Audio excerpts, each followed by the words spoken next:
Hey guys, Ellis here again. So we're going to do another Whiteboard Wednesday. So again, like I said previous weeks, hope you're staying safe, following the rules. Obviously, depend on your country, but just being as safe as you can be.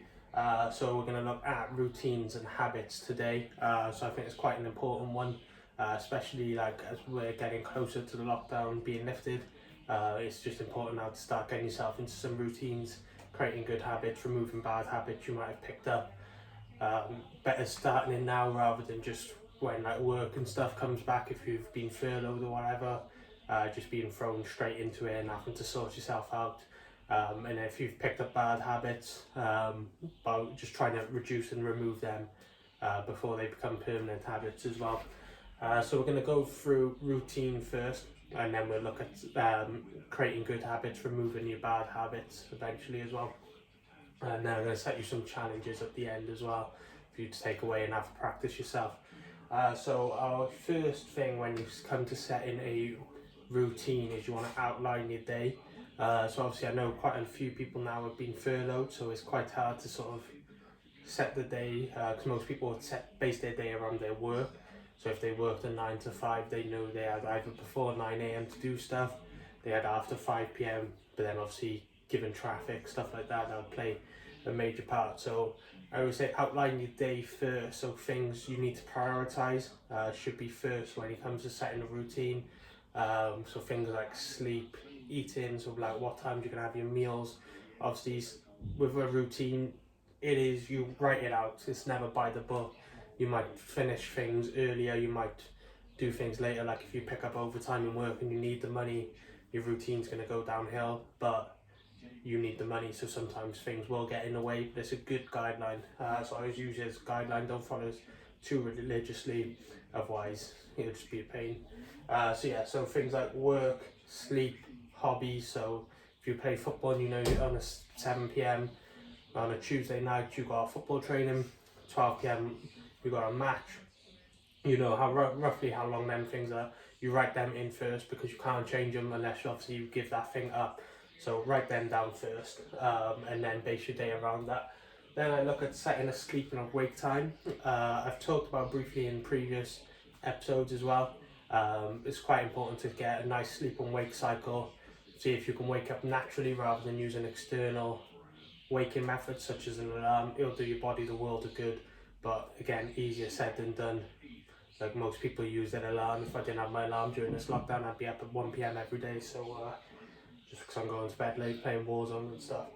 Once you got that sleep and wake time as well, it allows you to allocate slots as well throughout the day. So if you know you like to wake up early and go to bed earlier, it means then you can prioritize through the day, like basing where your highest work rate is, where your lowest work rate is and stuff. Then I'd say number 3 would be putting the boring and the hard task first, or the highest priority task first. A lot of people will do the easier stuff first because it's easier, but then leave themselves to do the harder stuff when they got the least energy. So if you're like a morning person and then you leave something that's going to be quite a difficult task towards the end, you're going to struggle because you're going to be tired, your energy level's going to be low. Some people might prefer to do a midday after they've had their breakfast and maybe their lunch and stuff. They might have had a bit of exercise as well. Like I said, it varies when it comes to routine on you. People will say there's a perfect sleep-wake cycle. You see all the entrepreneurs like, we got to stay up to this time to make money. Like you don't, you got to find what works for you. For some people, getting up at 6, going to bed at 8, 9, 10 p.m. works. Some people getting up at 10 a.m, going to bed at 11, 12, 1 a.m. Works for them. So it's just whatever works for you. Obviously your work will dictate as well for a lot of you when you can go to sleep and stuff. So just keep an eye on that.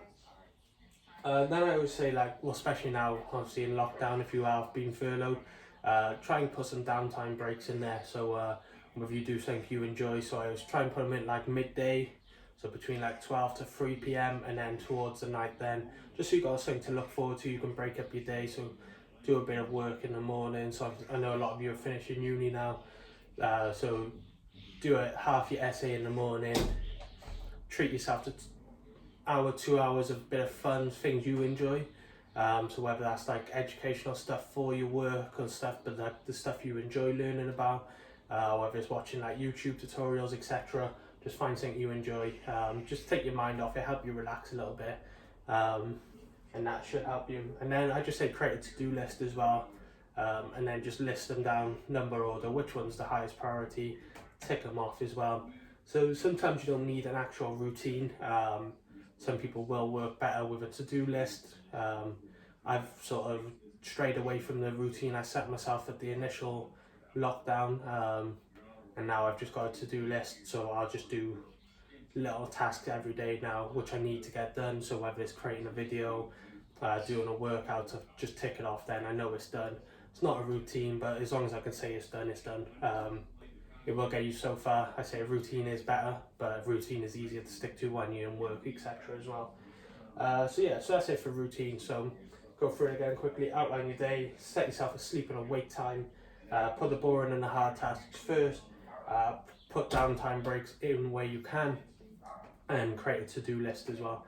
And then that should help you set a routine.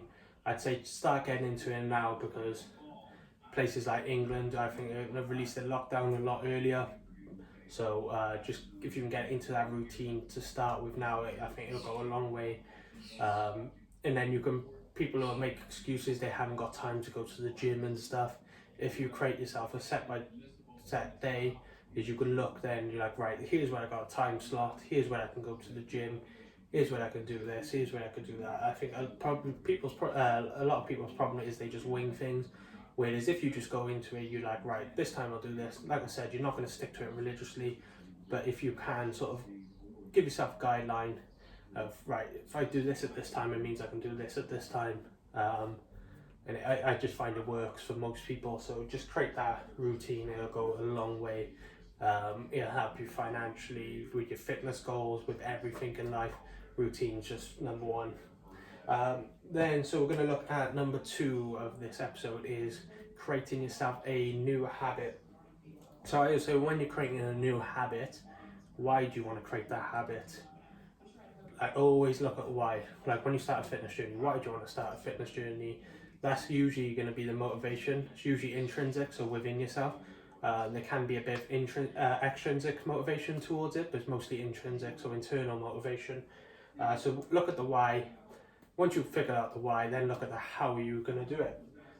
Then you got to look at identifying barriers which are going to stop you reaching that habit. So let's say, and then you got to find obviously ways to overcome that barrier, so you can implement that new habit.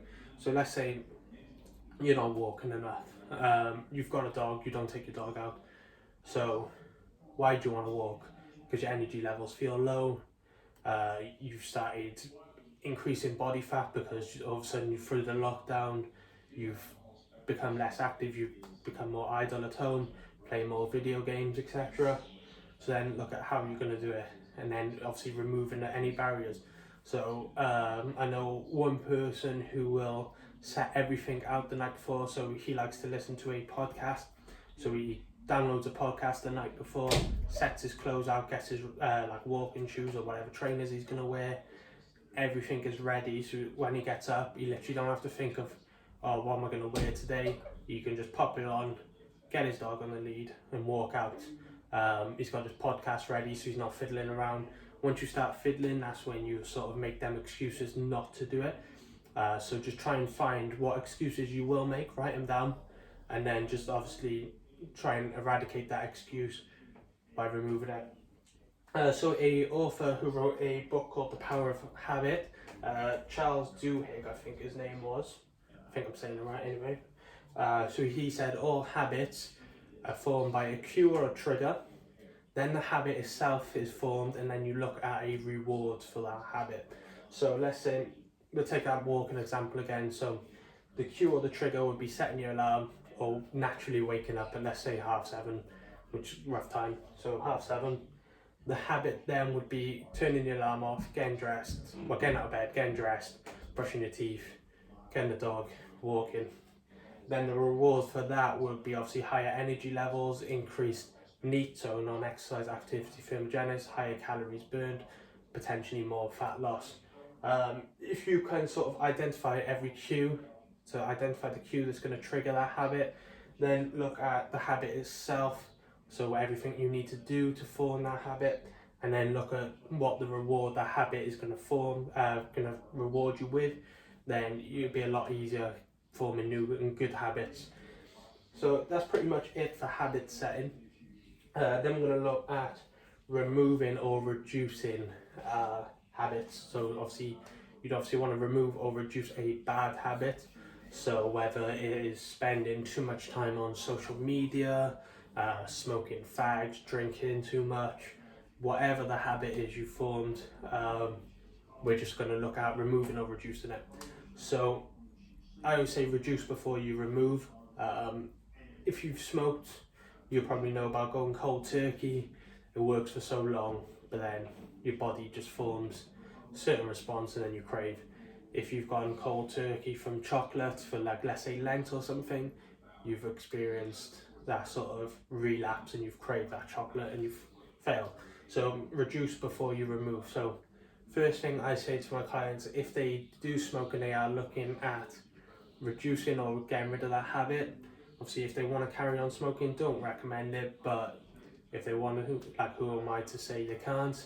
Obviously I just let them know the negative health impacts and how it's going to affect their fitness journey, but I'm not there to dictate their life. I'm there to help them. So I always ask them how many fags they smoke a day. So we're just going to go with fags because it's an easy one. It's a lot of habit people want to remove from their life as well, so be a nice carryover. So how many fags they smoke a day? So let's say 15. So then we can look at setting themselves a long-term goal. Over 15 weeks they're going to reduce a fag a week. So they're still going to smoke first week, they're still going to smoke their 15 fags a day. Then all of a sudden, then the next week they're going to go down to 14 fags a day, 13 the next week, 12, so on, all the way down to 1. Obviously sometimes that week might need to be a bit longer, so it might be 2 weeks, depending on the person, but usually if you're only dropping 1, then it's a lot. It can work within a week. Then you can look at things, you can get them to track different things, so how the energy level's feeling, how their breath is smelling, bank account, because obviously if you stop smoking as many fags are expensive now, you're going to reduce your expenditure, you're going to spend it on things they enjoy and bring them more rewards and happiness. So you can use extrinsic motivation, so external motivation, so things like rewards. One thing, I think it's either Slimming World or Weight Watchers, they give you stickers if you lose weight. I don't agree with them, like Slimming World or Weight Watchers. I just don't think you need to spend money on achieving your fat loss goal, and I think it's a big con. But I'm not going to get into that. But they do reward you with stickers. They have their, like, Facebook communities. It's all over Instagram. Like, when they post their little certificates, like, I've lost 1 pound of water weight, but they think it's fat, in the last week or something. Like, here's my success, guys, and like, they'll post it and they'll get that external motivation. A lot of people will use social media for external motivation because they seek the approval of others. So if they're losing weight and they're getting a bit more compliments on their Instagram, getting a few more likes, it'll boost their confidence as well. So yeah, look at external motivation for when it comes to removing bad habits as well. I've seen a lot of PTs, especially during lockdown. I've joined a lot of, like, personal training groups and stuff. Not going to call them out, I'm not going to badmouth them, and they'll use, like, punishment and self-criticism with their clients, and I think it can be a good technique, but I think punishments and self-criticism, I think it's not the way to go anymore, guys. I think, like, you've got to identify and adapt. Like, things might take you a bit longer. People give up. Like, you've got to look into, like, human behavior is a large part of personal training. I think if you don't understand human behavior, it's going to be a lot harder. Human behavior is an ongoing thing. You're never going to understand some people because science tells you this is how you should think, and then someone just thinks completely different. But it's life. You just got to overcome, adapt. So you can use self-criticism and self-punishment, but I don't recommend it. I think it causes more relapses than it does cause any good. So personally, I wouldn't recommend. But if you think that works for you, and you think giving yourself a slap on the wrist every time you have an extra fag is going to work, then by all means go for it. So yeah, so that's it for obviously setting your routine, creating good habits, removing or reducing negative or bad habits. So quite a long one. So I'm just going to set you a little challenge now. So it's going to be 3 different challenges for each section we've gone through today. So roughly they've been about 5 minutes each. So first challenge is going to create yourself a routine sheet or a to-do list. So just create yourself a routine. Don't need to be very detailed. I can send you a sample of like what my initial routine was and stuff for ideas. So we had like what I do when I wake up.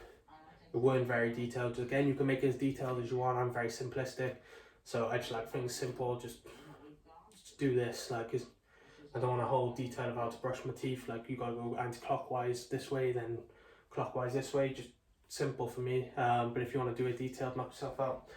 So yeah, so create yourself a routine list, routine sheet, or a to-do list, or both. Depends on how you work as a person. So once you've done that, then guys, I want you to look at one habit you want to reduce or remove from your life. So it can be one you've picked up during lockdown. So for me, it's going to be drinking, because I drank before lockdown, don't get me wrong, but like it's excessive now. It's starting to get really bad.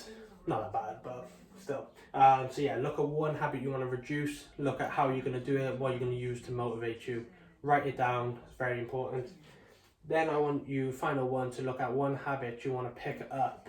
So whether it's walking your dog more, whether it's hitting 10,000 steps, going to the gym 3, 4, 5 times a week when gyms reopen. Just look one habit, whatever. It can be fitness, it can be reading a book, it can be anything you want. So like I say, these episodes, they are based mainly on fitness as a personal trainer, and that is my industry, but you can take these skills and you can adapt it and you can implement it on all sorts. It's not just going to be fit for fitness. I think people focus too much on fitness as a sole. I think you can learn things from each industry and you can transfer them skills across. So you can use this as a financial thing, you can use it as a fitness thing, you can use it as anything you want. So whether that habits you want to reduce or remove is fitness related, or whether it's something else you want to do, go for it. So I hope you've enjoyed this one, guys. A little bit of a longer one. I'm going to try and keep them a bit shorter. This should hopefully be the longest one. But like I said, hope you enjoyed. Make sure you like, share, comment, subscribe. And I'm going to keep working on developing this YouTube channel, because it is very basic at the moment, but it will get better once lockdown. I've got some big plans, so stay touched.